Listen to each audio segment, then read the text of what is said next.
And it is recording. All right, so now we are open and participants are coming in. Great. Welcome everybody to the Vashon Chamber chat, looking at COVID-19 business resources. This is the fourth in our series. Excited to have everybody here this morning. Just hang tight while we have everybody join, and then we will get started. And it's looking like another beautiful day on Vashon.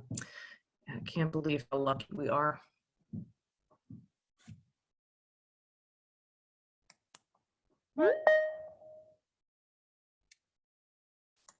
Okay, so we're looking like we have quite a few people joining at this point. Let's just give it a minute more. If everybody could just hang tight. Thank you for all of those people who are on time. We really appreciate that. All right.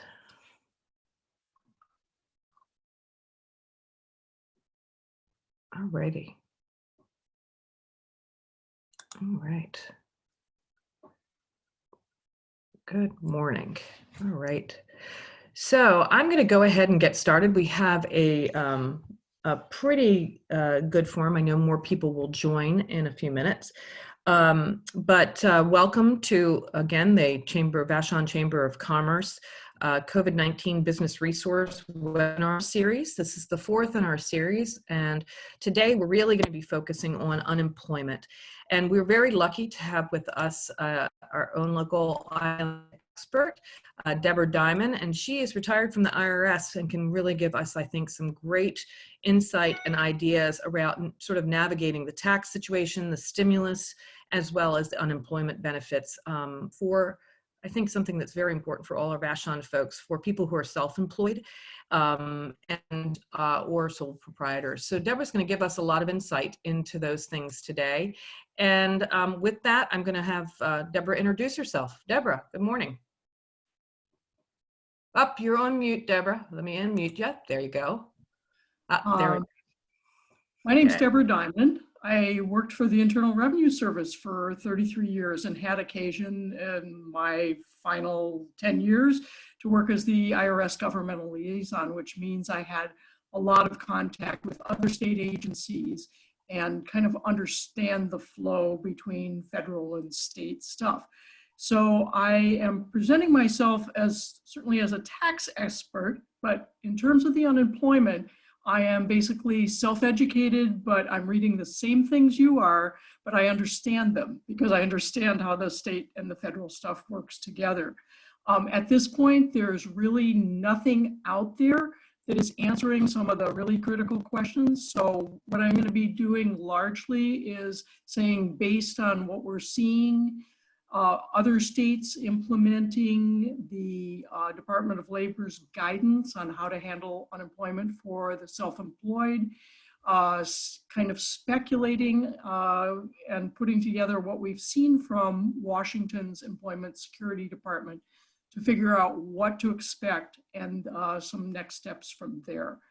I will be handling some questions at the end. If there are very specific individual tax situations, I'll be available by phone to discuss those with people, but I'll be handling the basics here on the call. So I want to first get the tax stimulus part out of the way because that's the easiest part. Interestingly enough, for April 15th this year, instead of you paying the IRS money, the IRS is going to be paying you money based on the stimulus that was included in the CARES Act. So the first people who will be receiving the stimulus payment, and some of you may in fact have already received it, will be those who provided direct deposit information on the tax returns that they filed either for 2018 or 2019. They'll take the date off of that. That includes people who received a refund or people who had a direct debit from their account.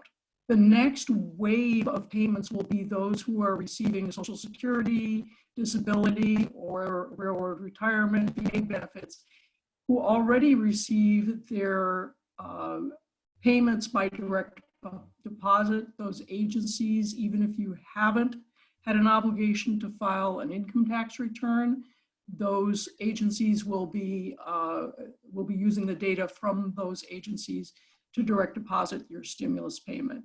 The next wave of people will be other low-income people who did not have an obligation to file a tax returns, but are not getting Social Security or disability or whatever. They can now go in, and if you click on irs.gov and then click on the very first option is IRS non-filers, they'll direct you to a portion of it's basically the IRS free file program, and you'll have an opportunity to file a very simple return. I'm sure it won't feel simple at the time, but a very simple form that will enable you to receive a stimulus payment. The IRS is committing to having an app available for people who did not provide IRS with direct deposit information and would like to do so. That app should be available, they're saying, by April 17th. For those of you who have not ever shared your bank account information with the IRS because you didn't want them to have that information, I can assure you that they have that information. So if you want to get your refund for the stimulus payment quicker, you should use that app, and I will notify people when that's available. Then the final wave will be paper checks that will be sent to people by income level. So starting in about mid-May, they're going to issue paper checks to people who have under $10,000 of unadjusted gross income. The next wave will be people between $10,000 and $20,000, et cetera.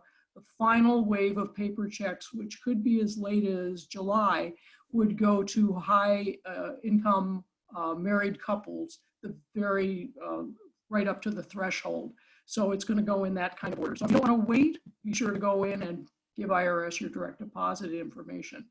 I want to assure you that if the stimulus amount is overpaid, so for example, let's say the IRS bases your stimulus payment on a 2018 return and your child actually turned 17 in 2019 and you wouldn't be entitled to that full payment, there's going to be no clawback. So if you're overpaid, you won't have to pay it back.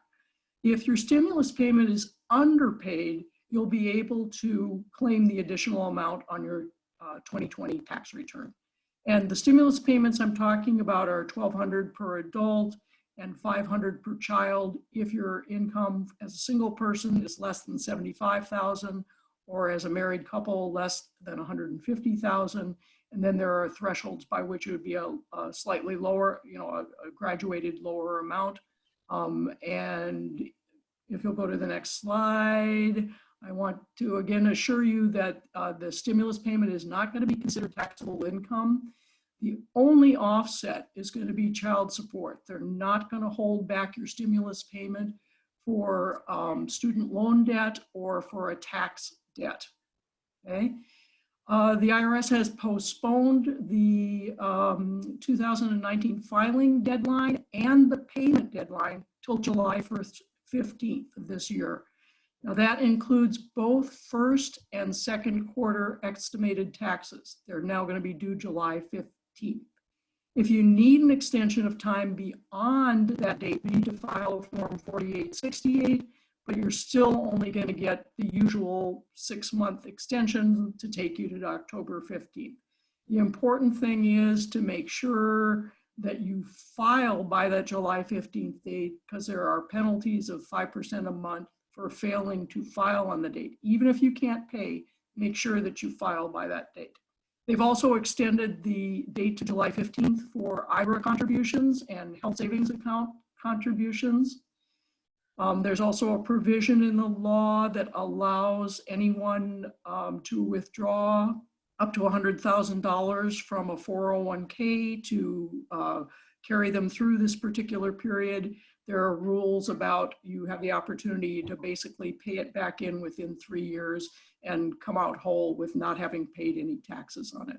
And then just one final thing here to consider, and I won't go into any details here, but because the stock market is down, it might be a time for you to consider converting from a traditional IRA to a Roth IRA, which permits you to have tax-free withdrawals and disbursements for the rest of your life. So you might want to take a look at that and consult with your tax person or financial person about a conversion. Next slide, please. Okay, so now we're going to talk about unemployment benefits. And there are basically a couple of overriding rules here, overriding things that are going on. First of all, anybody who is about 80 to 90 years old who knows COBOL can get a job right now because the unemployment systems from the states were programmed using COBOL language back in the early 60s. And it's extremely difficult to expand the fields in those COBOL programs, and apparently IBM is offering training, etc. They're trying to get those systems back online. What's going to be happening, and there's only 2 states that have come online yet with the new programs, including the provisions in the CARES Act. And they used an outside vendor to create a totally separate application. Washington has not said yet whether they're trying to update their COBOL, their ancient system, or whether they're hiring a vendor. But in any case, that's why there's a delay here. That's why if you have gone in and tried to apply for unemployment, you'll see that none of the COVID things are in there, and it's very hard to make your situation fit. The second thing to remember is there's all kinds of programs out there, the Paycheck Protection Program, the loans from the emergency loans from SBA and unemployment. And the whole point is no double dipping. So if you're getting unemployment as a self-employed person, you're not going to be able to double dip into the Paycheck Protection Program. If you're an employer and you're paying your employees with the Paycheck Protection loan, your employees are not going to be claiming benefits for that period. Okay. So employees who have been furloughed or standby, laid off, whatever, can start applying right now. And even if you were laid off in the middle of February, your benefits are going to start when you report that your status changed involuntarily. So you can't just say, oh, this would be a good time to take a gap year. It has to have been that you left employment involuntarily, not fired for cause, but you left involuntarily. Specifically probably related to the coronavirus, you'll be able to note that. The state benefit is about $180, the minimum amount is $188 a week, and the maximum is $790 a week, and it's based on income. And basically that minimum payment, right up to about $20,000 a year, if you're earning that, you're probably gonna see a minimum payment in the amount of $188 to about $250 a week. Now, what makes everything possible is that the CARES Act added $600 per week from March 29th through July 31st, and that could be extended, but that is a flat federal benefit. It's not based on income. That'll be added to whatever you get from the state. And I saw a chart that shows that basically if you're earning $62,500, you will be at break even. If you normally earn less than $62,000, you will actually be getting paid more than what you were being paid in your regular employment. Now, you can go to jail for voluntarily unemploying yourself and then reporting that you were unemployed because of COVID and trying to collect the money because you'd make more money. Don't do it. There's lots of protections in place to make sure that that's not happening. They have waived the 1 week waiting period. Normally an employee has to wait 1 week. There's no requirement for work search because obviously we're closed down. And the important thing again is no double dipping, and everything is going to be on a case-by-case basis. So your best shot is to give them the information that they need to make a decision based on your particular situation. You'll go to the next slide. Okay, the report for Washington State goes from Sunday to Saturday. So when you have an obligation to file a weekly report, everything you can possibly do online, you're going to want to do online.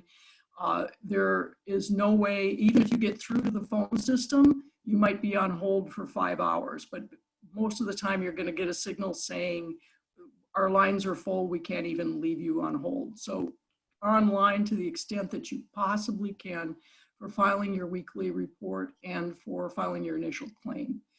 You'll be required to report other earnings. So if you have come up with, if you've got some earnings from self-employment in addition to your W-2s, you're going to need to report those earnings, and those will be factored in each week. There might be a week, for example, if you receive a particular, you got a job cleaning something up and got paid, you're going to report the earnings that week, and they would reduce your benefit to that extent. They have extended the benefit period up for an additional 13 weeks, which in Washington State means 39 weeks total that those benefits will be extended. And again, depending on the course of the coronavirus, it could be that that gets extended as well. Now, here's an important point. If you are not working, if you are not employed because you had to stay home and take care of your kids because the schools were closed, your end date for your eligibility is going to be the date on which school would normally have ended, okay? The unemployment benefits are taxable. They will give you the option to have 10% withheld when you are applying for benefits. If you are undisciplined, please have the 10% withheld. If you need the money right now and anticipate better times, you can pay your taxes at the point when you file your tax return for 2020, but withholding is available. Number of people have asked whether this will impact Social Security by receiving unemployment benefits.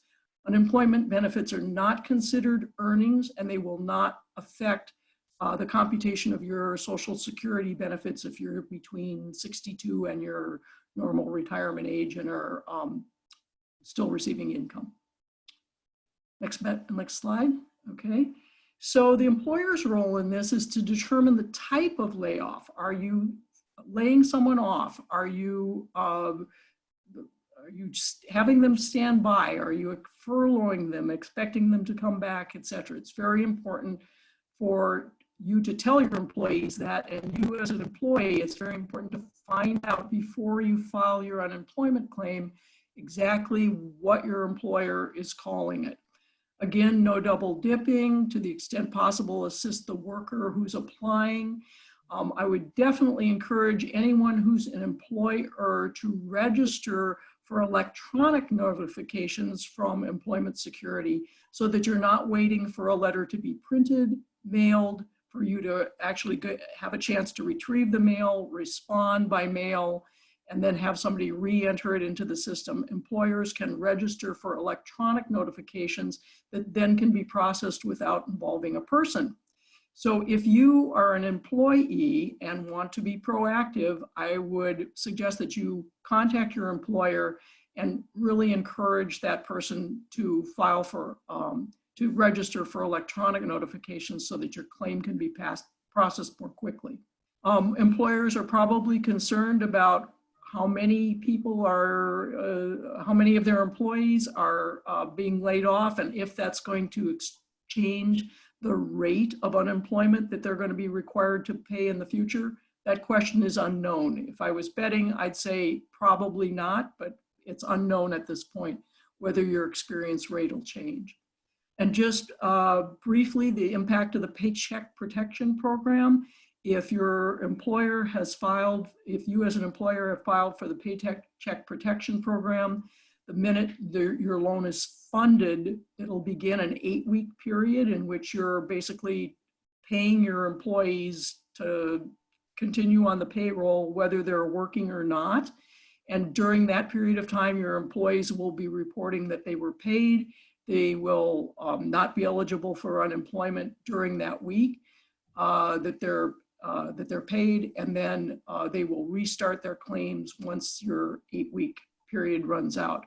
So a lot of employers are like, wait a second, I got this paycheck protection loan, but I don't have any work that my employees can do. That's not the point. The point is to protect their paychecks. They're at home obeying the governor's order. You've got the money, you're covering their paycheck so that they're not claiming unemployment, which comes from a totally different pot. So if you're trying to, look at it in an egalitarian way, it's federal money versus state money, and you're trying to protect local resources. Next slide. Okay, so unemployment benefits for the self-employed. Employment Security has been saying that the application period for the self-employed is going to open on April 20th, but now I saw they're saying it's opening on April 18th.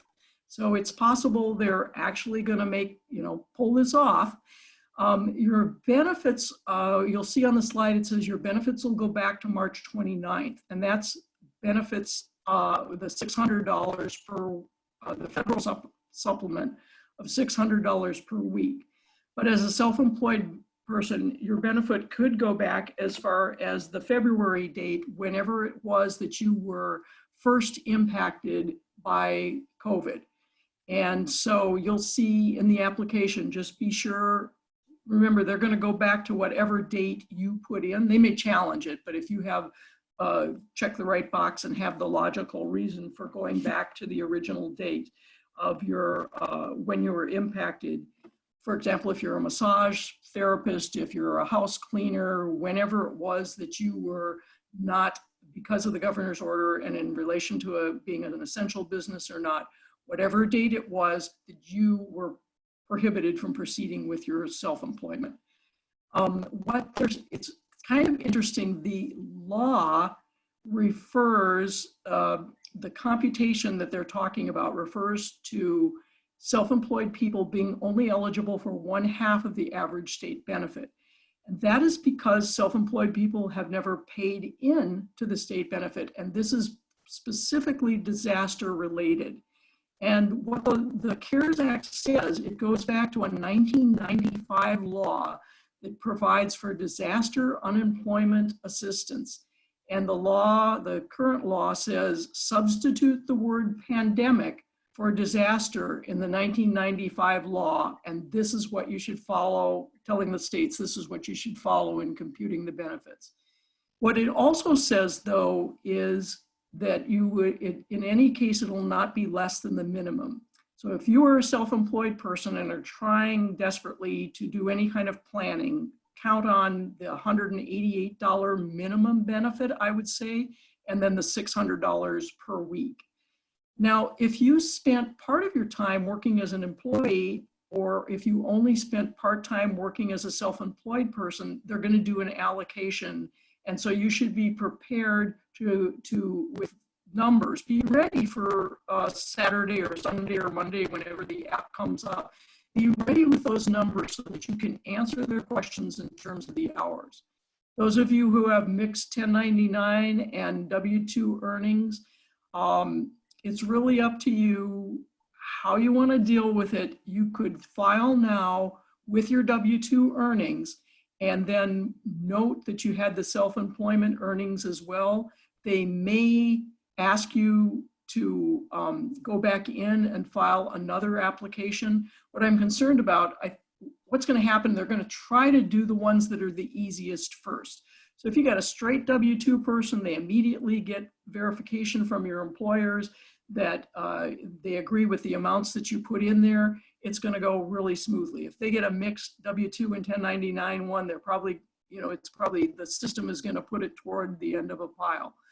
I've been on other webinars in the last week where nobody knows the answer, but some people are saying, even if you're self-employed, go ahead and apply now. I would not advise that you do that. I think what's going to happen is if you go in there and apply now, that they're going, when the application, it's going to come out zero. And some of you, I know there's a number of people who went in and tried it and it came out, you're not eligible and your benefit is zero because the system wasn't set up. What we don't know yet, I have a question into them, but of course they're not answering my questions any more quickly than they are yours. And if you go back in, it's possible that they'll say we've already told you that you don't qualify, you're going to have to appeal this, which is going to put you way down the line. So again, I would recommend waiting for that 1099 gig worker or self-employed application period to open the end of this week. Again, no 1 week waiting period, no requirement for a work search. It's going to be case by case decisions, and again, no double dipping. So if you're receiving any kind of support or assistance, or if you're able to Zoom some of your clients to do a Pilates lesson, you're going to include that income, and your benefit will be affected. Now, in terms of when these benefits will be received, you need to talk to your bank, your credit card companies, your landlord, whoever, because you're very likely not going to see any kind of money coming out of here until mid-May. And I would say even for the self-employed, you might not see any money until early June. But the amount will be paid. It'll go back to the date when you were impacted. You'll get the $600 a week payment. It'll all be there. It's just, it won't be there now. So you need to, get extensions and deferments on those. Next slide. Okay, the sole proprietor's role, and this is a little weird because you're going to be like, I'm Deborah Diamond, and I'm filing for, these benefits, and they're going to send a verification to Deborah Diamond to verify that Deborah Diamond worked. So anyway, hopefully they'll have something that makes a little more sense, but just fill it out as, yes, I'm confirming this amount. And I should have mentioned, for those of you who are sole proprietors, what you'll be using is your net profit from your Schedule C, which is your net profit or loss from a business. That'll be from your tax return. It's called a Schedule C. Look at the bottom line, the net profit, and you'll be dividing that by 12 to get the number of the months, and then divide it by 52 to get the amount that you earned per week. Again, if you're a sole proprietor and get a Paycheck Protection Program loan, you can't double dip. So you might go through 8 weeks of Paycheck Protection and then go on unemployment. And there's also an impact in terms of the loans and the grants that people are getting from the SBA. Again, no double dipping. Final, another slide. Oh, and we are ready for Q&A. I will do my best to answer the questions you put forth. And no, that was great information. Thank you so much, Deborah, and thank you for being so clear about sort of this information as you talk about it. I think that's incredibly important with all the information that's being pushed out. We have quite a few questions, so let me go ahead and get you started with the first one. How would we report staff layoffs to the Washington unemployment authorities and receive, how would we report staff layoffs to Washington unemployment if they receive benefits? Okay, so basically the employee and its claim is what initiates the report to ESD that you've laid people off or you furloughed them or whatever. So it's the employee's claim that'll generate that. Okay, great. And this is a follow-up. Chris said that the payroll protection program 8-week clock started at the application, not inception. How do we reconcile this discrepancy? Okay, what I've been reading is that it starts from the date the funds are dispersed. Okay, so we are going to go ahead, and there was a difference there. I believe that what you just said is accurate. I think that might have been a misstep by Chris last week. So we'll get a clarification on that and put it up. Okay, well, what's happened, it probably wasn't a misstep. It was probably true last week, and something else is true this week. The paycheck, yeah. Things came out like the amount from SBA that people were getting as an emergency advance, a $10,000 advance people were applying for. The SBA said, "Whoa, wait a minute, we got too many applications. We're going to limit it to $1,000 per head, so $1,000 per employee." So things are changing moment by moment. Great. Great. So that's something that right now, we think that it's going to happen once people get the check. Or once they get the loan funded, is what you said. When it's funded, yes. Yeah. Okay, great. Next question. Are unemployment benefits different than the payroll protection program? Yes. The Paycheck Protection Program is a federal program that was created under the CARES Act. It's specifically designed to 2.5 times whatever your monthly payroll was, that you then, it's basically 8 weeks of payroll, but you get an additional half a month. So an additional 2 weeks of expenses to apply to things like interest on your mortgage, rental on equipment, utilities, etc.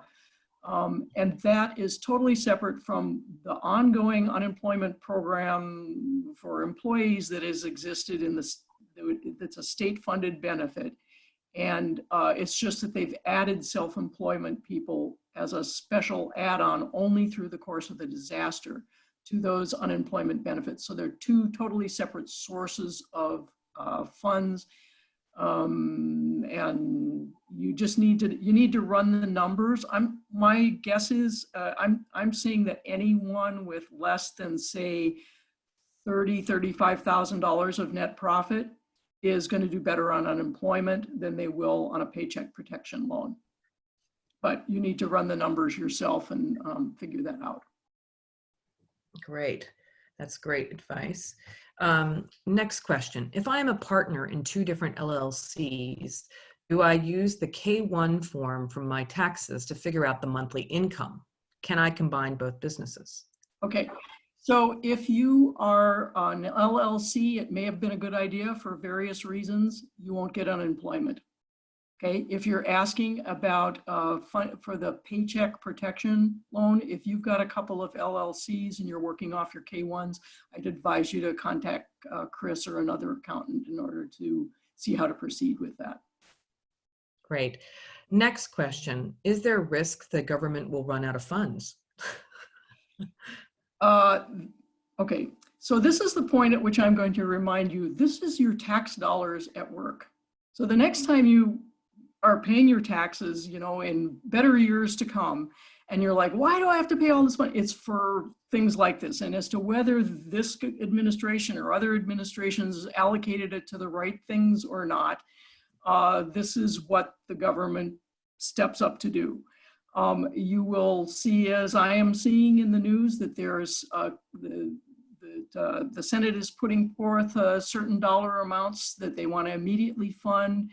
And the House is saying we want to fund more than that, and they have not yet come to an agreement. There's really no way that the government cannot continue to fund these things if the situation continues as it is. The things will run out of funds and they'll add funds. Okay, so the next question up from Katie here is, I am self-employed and also a part-time employee. The part-time job is under 680 hours a year. Do you recommend I wait to apply for unemployment for both jobs after April 18th or 20th? So they also waived the 680 hour requirement. So I'd say with a mixed situation, you might do better waiting until the Saturday, Sunday date.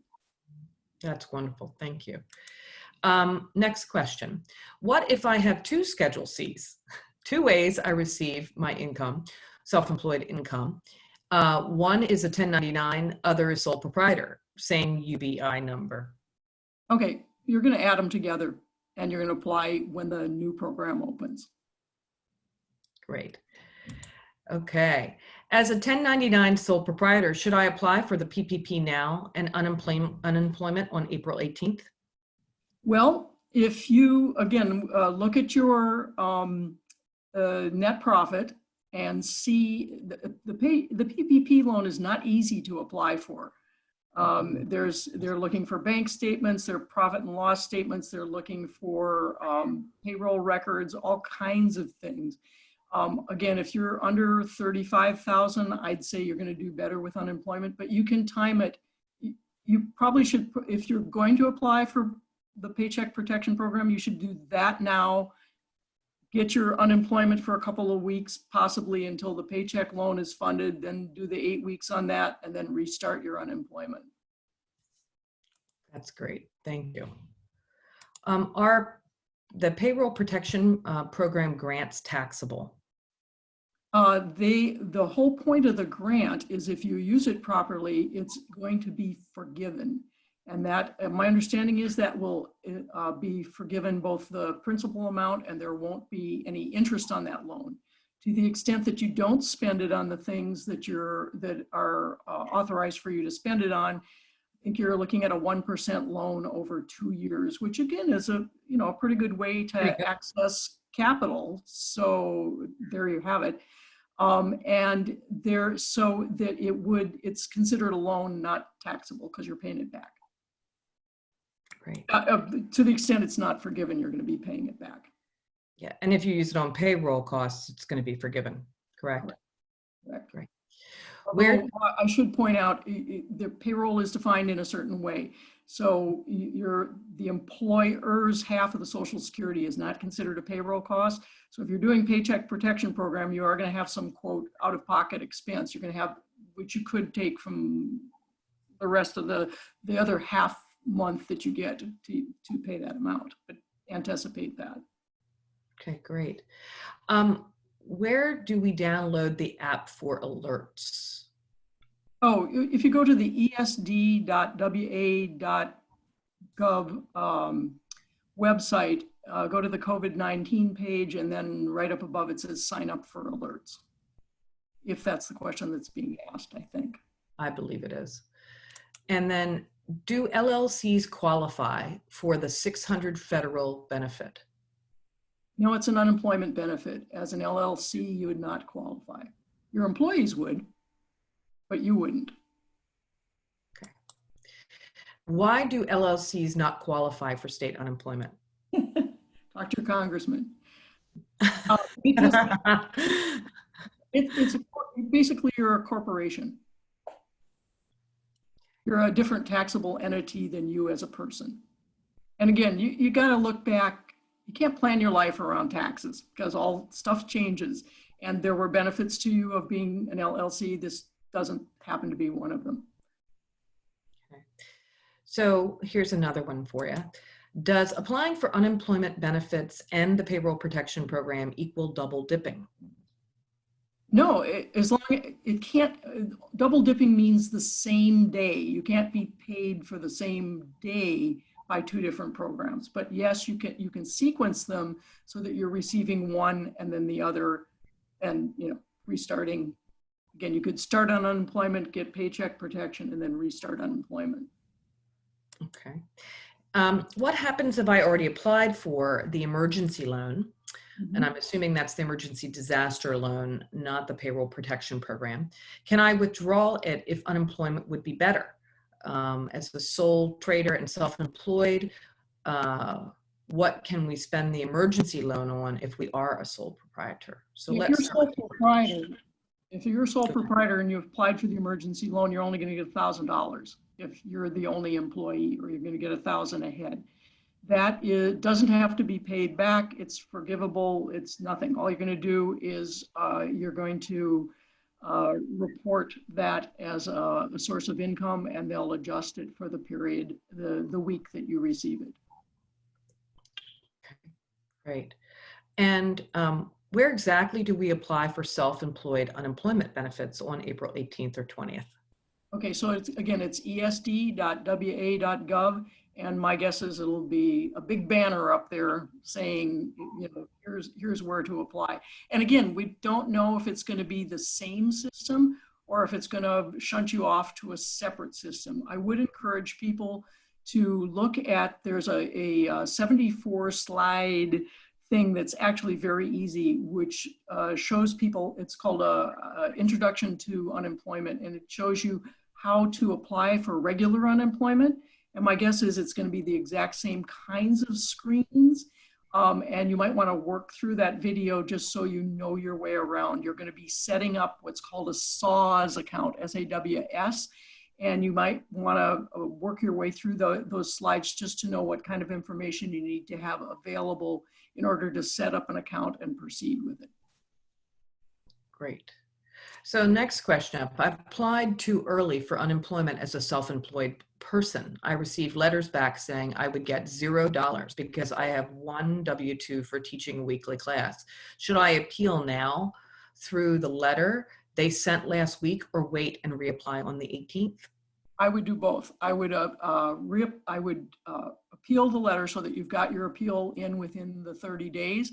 And then I would try to go back in, and they might give you the option to restart your application, or they might send you to a separate program, but I would do both. They're not gonna like it, but I mean, you got to protect yourself by doing both. Okay. And if I am not an employee of my business and I do the PPP, could I pay myself and have some of the money forgiven? Or would the money I pay myself not be paid back? Okay, if you are the sole proprietor and are dividing your net profit by 12 and multiplying it by 2.5, and you get that PPP loan, you are, in effect, your paycheck is your net profit. So you are paying yourself the net profit for that month, the net profit that you didn't earn because they wouldn't let you operate your business. Okay, that's great. I have a couple more. Just hang in there with me. I'm going to go move up to the chat to be able to pick them up. If I apply for unemployment as with Schedule C, should I not apply for the EIDL? And what about the state grant through startups? All of those are separate. You can have the opportunity to apply for any of those. Again, you just make sure that you will not be able to claim this more than one payment for a particular day. This is a PPP day. This is an EIDL day. This is an unemployment day. You wouldn't, you just sequence them. Okay. And then a couple more coming in. As a commissioned salesperson, if commission is earned for sales prior to COVID or paid later, would they go against that benefit? Unfortunately, yes, they would, because for a self-employed person, they're talking about when the money comes in, even if it was paid for a prior period. For an employee, they have you report the hours that you worked and the money that you will earn. But for a self-employed person, they use the money that comes in that week. And unfortunately, it's gross income, it's not net profit. I had assumed that they would apportion the expenses to that income, but it appears that that's not the case. Okay, a couple more questions here. As the owner of an S Corp, paying myself on payroll, do I qualify for unemployment? I do not know the answer to that question, and I bet I even know who's asking it because I saw on the list. I'm sorry, I'm not an expert in sub S's, and I think that would be something to address to Chris. Okay, that's terrific. And could you just really very quickly talk a little bit about, you mentioned that there's some consideration for transitioning to a Roth IRA Yes. or converting to a Roth IRA. Could you speak a little bit more about that? Okay. And what that really means? I'd suggest that you Google conversion to a Roth, and your investment company will be happy to help you do that. But basically what's happening, if you've had a Roth IRA and have been a traditional IRA, and you've been deducting it all these years, you've already gotten the tax benefit. And then when you retire, it's going to come out and you're going to pay tax on it. With a Roth IRA, that's not the case. You don't have to take distributions, etc. And I should mention that everybody, even if you're under 59 and a half, you can make these withdrawals and there's not going to be a 10% penalty. But with if you convert to a Roth, you're basically going to pay the tax that you on the earnings, the gain in your account that you've already had. But since the stock market's so far down, your gain's going to be less, so you'd pay less tax on it and be ready with the new one, with the Roth IRA. Right. A couple more have come in. I'm an LLC. So is the payroll protection plan my only option to get an income for myself? Yes. Well, other than applying for the SBA loans, a disaster loan. Okay. And my employee's payroll is much lower than my own. I work with clients much more than they do teaching fitness. So does my income count as money if I can get from the PPP without having to pay it back? So, whoa, that was, I need my, that. let me read, my employee's payroll is much lower than my own. So does my income count as money if I get the payroll protection loan without having to pay it back? So yeah, you can pay your employees, and then you pay yourself. Again, that's the 1/12 of your net profit. So the answer Both then is qualify and you would get the loan forgiven because you used it for payroll. great. My spouse had an unemployment claim open from last year, but is now working for the census, which had a drop in hours. Should I reopen his old claim or wait until it expires and file a new one? This would No, be in June. you should try to. They're saying, ESD is saying that they are circling back on applications that they've denied because somebody's benefits had been exhausted or that, that they were self-employed. They're saying they're circling back on those, but I would go in and restart the claim. And I should mention for people whose benefits are exhausted, they're going to add the 13 weeks and they'll also be entitled to the 600 per week. I should mention, if your state benefit, even if it's reduced by income, is at least $1, you will get the 600 in addition to it. Oh, interesting. Oh, another question that came in.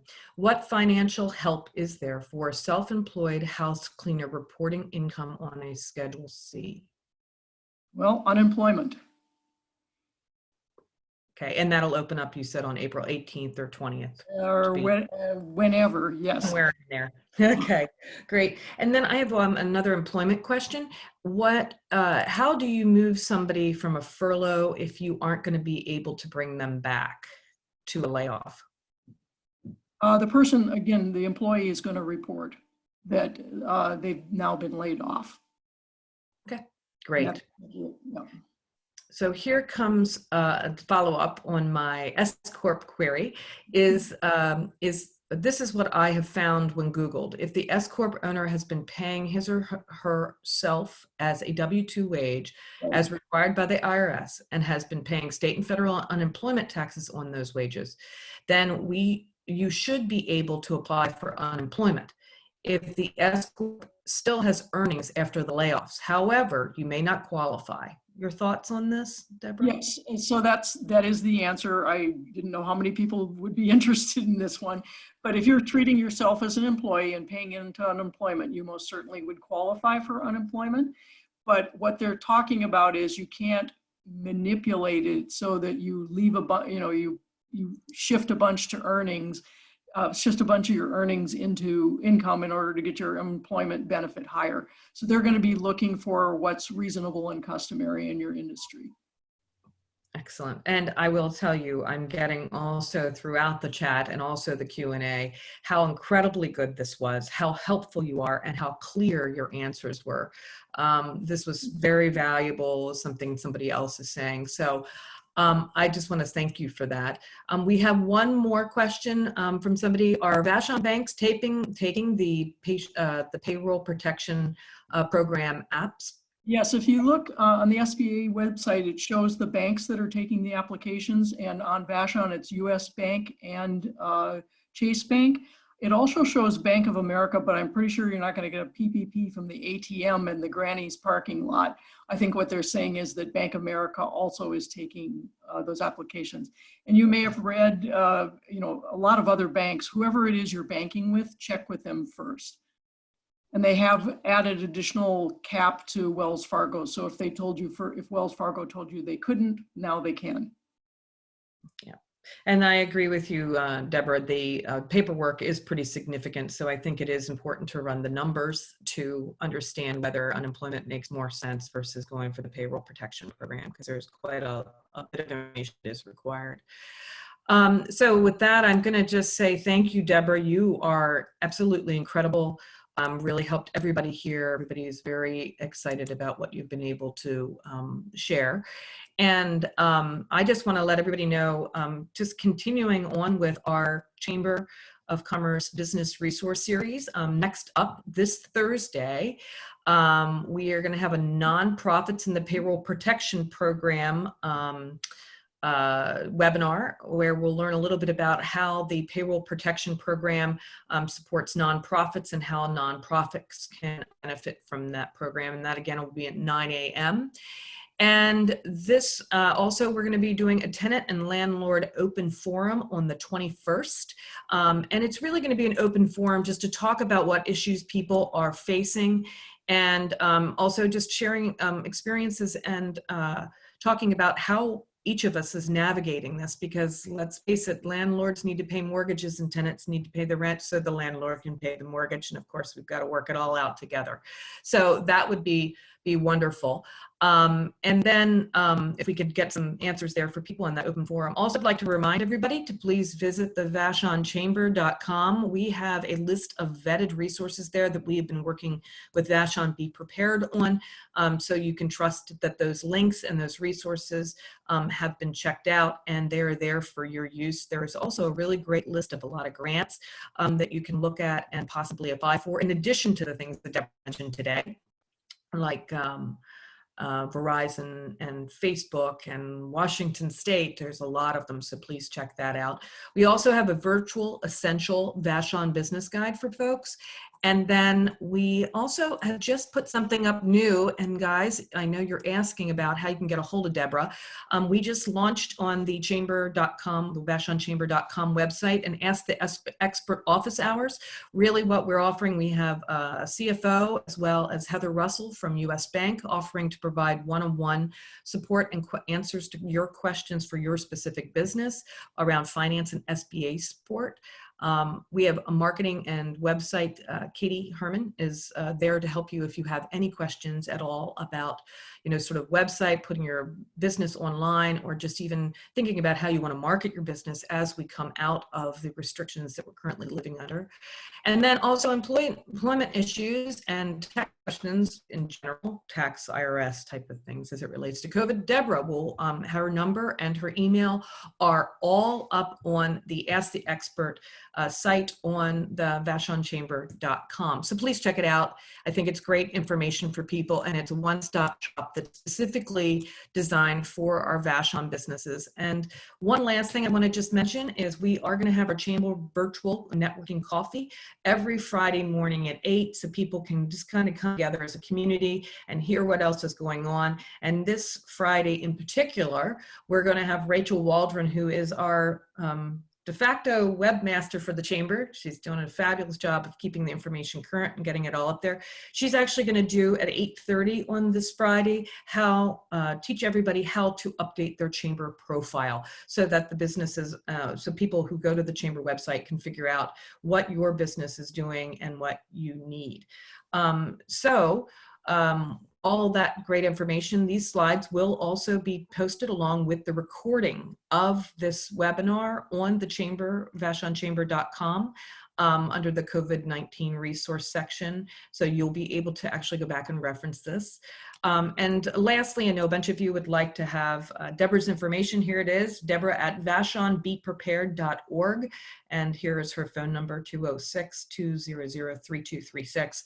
And Deborah, I can't say thank you enough. This was such a great webinar and such really important information for all of us. So I know that everyone on the line today echoes that. So thank you. And I think you need to get ready for a lot of calls. So. Yep. Well, have a great rest of the day, everybody, and be well. Thank you.